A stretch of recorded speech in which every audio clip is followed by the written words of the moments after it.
Le 15 juin 2016, sur proposition du ministre de l'Administration territoriale, le Conseil des ministres adoptait le projet de loi portant modification du code électoral.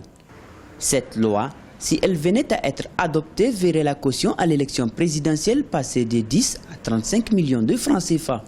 Le parrainage de la candidature qui était de 10 députés ou 5 conseillers communaux passe à 15 députés et 10 conseillers nationaux. Dans cette configuration, outre le parti au pouvoir, 2 partis remplissent ces conditions.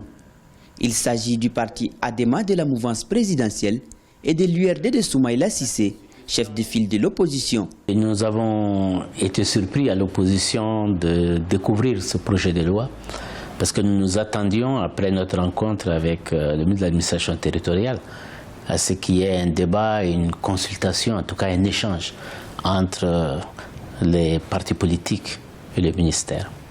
Nous avons été surpris, mais nous avons surtout été surpris du contenu. D'abord, il y a des aspects politiques nouveaux qu'on devrait discuter, tels que le parrainage. Aujourd'hui, dans ce projet de loi, il y a l'exclusion réelle de beaucoup de responsables politiques. Je crois que ceci n'est pas acceptable. Ce projet de loi, à 2 ans des élections présidentielles, ne laisse pas les acteurs politiques indifférents.